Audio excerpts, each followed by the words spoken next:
রাজনীতি এবং সাংবাদিকতা কিন্তু এক কথায় কোনো পুতু পবিত্র জিনিস হতে পারে না।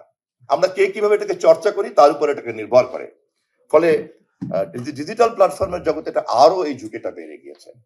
ফলে এখন ক্লিন ইনফরমেশনকে প্রোটেকশন দেয় হচ্ছে জার্নালিজমের মূল ইথিক্স, এবং ডিসঅনেস্ট জার্নালিজমকে কমব্যাট করা, ব্যাটল করা, এটাও কিন্তু জার্নালিজম, অনেস্ট জার্নালিজমের কাজ।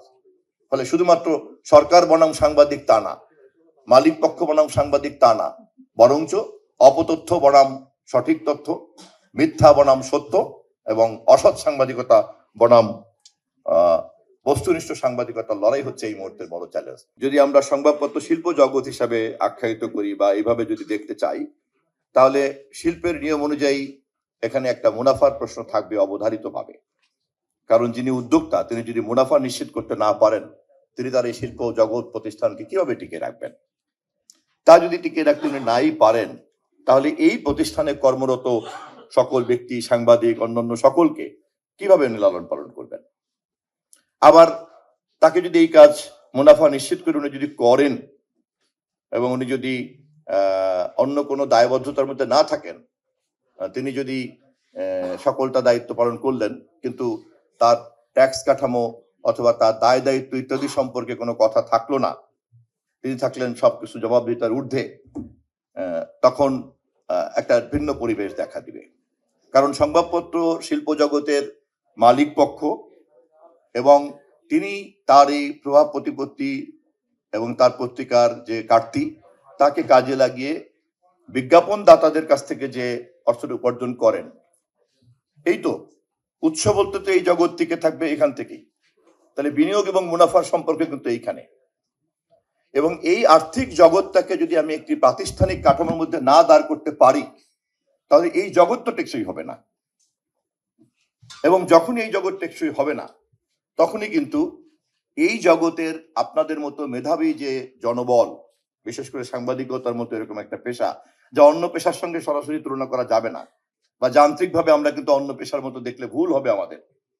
একজন সরকারি কর্মকর্তা অথবা একজন কর্পোরেট এক্সিকিউটিভ অথবা একজন উদ্যোক্তা ব্যবসায়ী, তার সঙ্গে কিন্তু সাংবাদিকতার পেশাটাকে যদি গুলিয়ে ফেলি তাহলে ভুল হবে। এটাকে অবশ্যই একটা ভিন্নভাবে দেখতে হবে। যেমন আমাদের সংবিধানে লেখা নাই যেটা চতুর্থ স্তম্ভ, কিন্তু সারা পৃথিবীর সভ্যতা জানে যেটা একটা চতুর্থ স্তম্ভ। এই স্তম্ভটা না থাকলে রাষ্ট্র সমাজ থাকে না। সাংবাদিকতার মতো পেশাকেও কিন্তু এই ধরনের একটা অঘোষিত সম্মান, মর্যাদার দৃষ্টিভঙ্গি থেকে, লেন্স থেকে আমাদেরকে দেখা উচিত বলে আমি মনে করি। একজন রাজনৈতিক কর্মী এবং সামান্য একটু দায়িত্ব পালন করছি, সেই জায়গা থেকে আমি আমার একজন অনুসন্ধানী ছাত্রের জায়গা থেকে আমি মনে করি যে এটা আমাদের কাছে খুব পরিষ্কার হওয়া দরকার, যেটাকে দেখার ক্ষেত্রে আমাদের একটা ভিন্ন দৃষ্টিভঙ্গি থাকা দরকার। ফলে মালিক পক্ষ, বিজ্ঞাপন দাতা, যে সমস্ত পণ্যের উৎপাদকরা থাকেন, তারা এই দুইয়ের অবস্থান, এবং অপরদিকে রাষ্ট্র, সমাজ এবং জনগণের সকল সেবা দেওয়ার দায়িত্ব অথবা তাদেরকে শোষণ করার দায়িত্ব জোর করে হোক অথবা জনগণের সম্মতি নিয়ে হোক, তা থাকছে কিন্তু সরকারের হাতে। ফলে সরকার একটা বড় অংশীদার এখানে। ফলে সরকার অংশীদার, মালিক পক্ষ অংশীদার এবং বিজ্ঞাপন দাতারা অংশীদার। সরকার তার অস্তিত্ব নির্ভর করছে জনমতের উপরে, লাগাতার ভাবে সে জনমত পাচ্ছে কিনা এবং ধরে রাখতে পারছে কিনা, তার অ্যাপ্রুভাল রেটকে সে ঠিক রাখতে পারছে কিনা, that is his performance or her performance, এবং কমপ্লিটলি এটা নির্ভর করে যে সে ডেলিভারি দিতে পারছে কিনা। না পারলে তার যা পরিণতি সেটাও আমরা জানি, পারলে তার সুফলকে তাও আমরা জানি। এবং মালিক পক্ষ মুনাফা পেলে পরে সে এই জায়গাতে থাকবে, তাহলে সে থাকবে না। দেশে যদি একটা ব্যক্তিগত প্রাইভেট সেক্টরের ইকোনমি যদি বারবারন্ত থাকে, আমাদের দেশে যদি উৎপাদন কাঠামো যদি বারবারন্ত থাকে, ন্যাচারালি এখানে বিজ্ঞাপন দাতার অভাব হবে না। নানান রকম পণ্য উৎপাদন হবে, যে পণ্য উৎপাদনের মধ্য দিয়ে এবং তা বিপণনের মধ্য দিয়েই কিন্তু আমাদের অর্থনীতি গতিশীল থাকবে। ফলে অর্থনীতি গতিশীল থাকার জন্যই কিন্তু তাকে ক্রেতার কাছে যেতে হবে, পাঠকের কাছে যেতে হবে।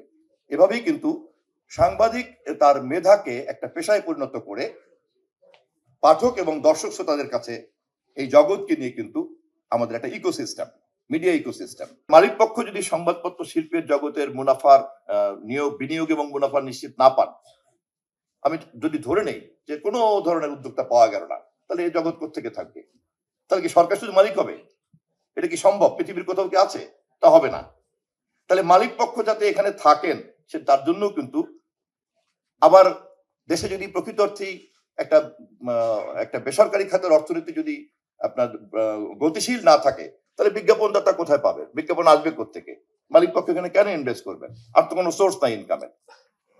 আর সাধারণ পাঠকটা হচ্ছে সংবাদের বস্তুনিষ্ঠ এবং গ্রহণযোগ্যতার কারণে এখানে ভিড় করবেন, সেটা ডিজিটাল প্ল্যাটফর্মে করুন, সেটা ইলেকট্রনিক প্ল্যাটফর্মে করুন, অথবা সেটা হার্ড কপি পাঠ করেই করুন।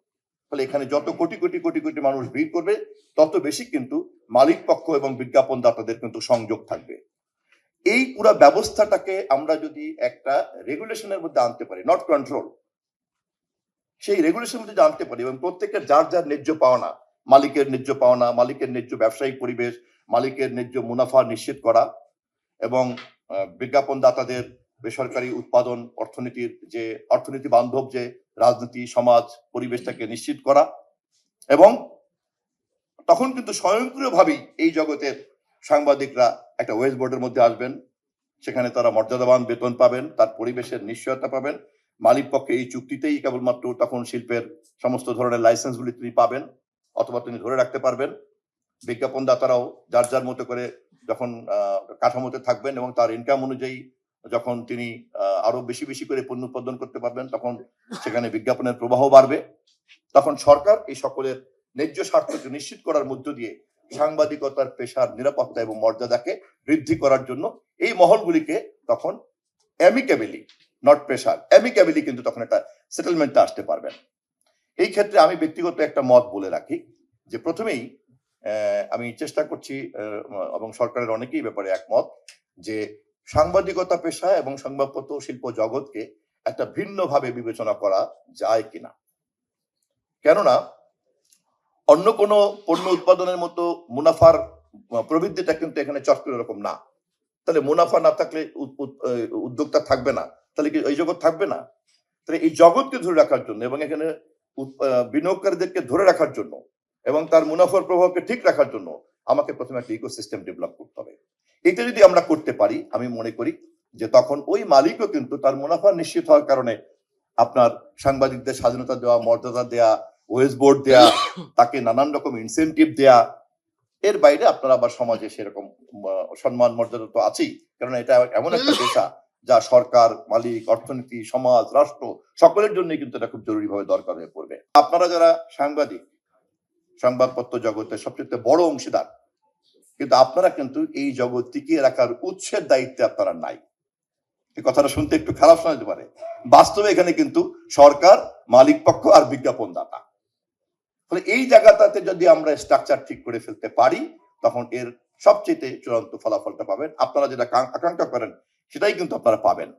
আমি আপনাদেরকে শুধু এইটুকু বলতে চাই যে এই মুহূর্ত পর্যন্ত আমি সরকারের পক্ষ থেকে, মাননীয় প্রধানমন্ত্রীর পক্ষ থেকে আস্থা নিয়ে বলতে চাই যে আমরা খুব দ্রুত এরকম একটি টেকসই এবং গতিশীল, দায়িত্বশীল, সর্বোচ্চ স্বাধীনতা ভোগকারী গণমাধ্যম প্রতিষ্ঠা করতে দৃঢ় প্রতিজ্ঞ। কিন্তু এই কাজ আমার একার না, আমি পারবো না। এই যে আমি এতক্ষণ যে স্টেক হোল্ডারদের কথা বললাম, অন্য কোন জায়গাতে কিন্তু এতগুলি স্টেক হোল্ডারকে কিন্তু অ্যাসেম্বল করতে হয় না, এতগুলি কম্পোনেন্টকে কিন্তু অ্যাসেম্বল করতে হয় না। এই জগতে কিন্তু এতগুলি কম্পোনেন্টকে অ্যাসেম্বল করতে হয়, and everyone is powerful, everyone is productive, and everyone is inevitable. ফলে এই কাজটা সরকারকে একটা ম্যানেজারিয়াল রোল থেকে করতে হবে, ম্যানেজমেন্টের জায়গা থেকে করতে হবে। It's not only the authority বলে দিবে এটা করো, এটা করো, এটা করো না, নট দ্যাট।